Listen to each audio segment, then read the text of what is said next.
John Farrell with the Farrell Law Firm. Today we're going to have a little fun and plan the estate of the man himself, Kris Kringle, otherwise known as Santa Claus. I did a video a few days ago for the Grinch, so make sure you hit the link in the description below to see how his estate would be planned. For Santa Claus, planning his estate may be unnecessary because, let's face it, Santa Claus will never pass away. He's going to live forever. But there are theories that the position of Santa Claus goes from one person to another, like in the movie Arthur Christmas. By the way, everyone has their favorite Christmas movie, and mine happens to be Arthur Christmas, so check it out sometime. Regarding his estate planning, Santa Claus presents a fun yet complex hypothetical for estate planning. His unique lifestyle, relationships, and assets require creative solutions. Here's how I would plan his estate. First, let's identify some of his assets. His estate would likely include real estate. After all, it is well known he has a North Pole residence and workshop where he makes all of the Christmas toys. He also has a number of business assets. From his toy-making equipment to his sleigh and reindeer, it might be easy to overlook one of his more important business assets, the Santa Claus brand. Yes, Santa Claus would need to keep his intellectual property in mind. I'm also going to guess that Santa Claus has a number of investments and cash reserves. How would he keep that toy production funded? Along with those, he probably has a number of personal belongings, from personal gifts to that iconic red suit collection. So let's get to planning. One of the first things we would need to do is establish a legal framework for his estate planning.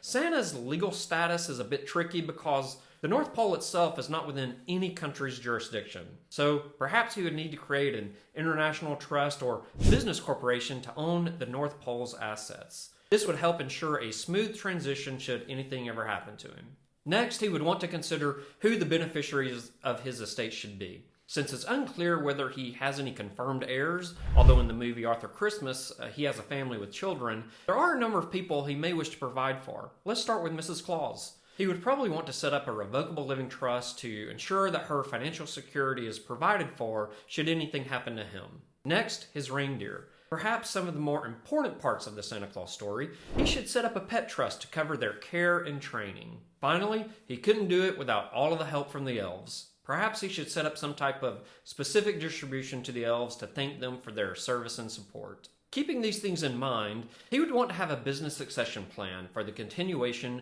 of the North Pole operations. He could have a chosen successor like he did in Arthur Christmas, or perhaps there's a protege elf he could train to become Santa. As an alternative, he could establish a governing structure like a board of elves to oversee the operations. One thing we know about Santa is that he is incredibly generous. Something I'd recommend is he establish a foundation, perhaps call it the Santa Claus Foundation, where he can support children's charities.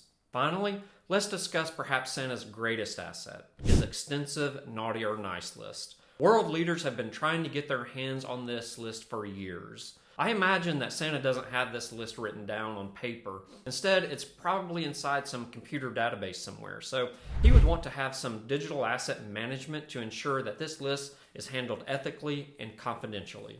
One more thing Santa would want to address. He probably has some inside knowledge on how to efficiently deliver toys to millions of boys and girls across the world. And so he'd probably want to leave behind some letters of instruction to explain certain traditions. For example, he'd want to make the protocols clearer on chimney access. Also, he'd want to explain what happens when you run into guard dogs and perhaps share his values and mission for spreading joy around the world. Alright, I hope you had some fun with the estate planning for Santa. That's all we have for today. Make sure you subscribe to the channel because we put out new videos almost every day, and make sure you hit the like button because, hey, every like helps. One more thing.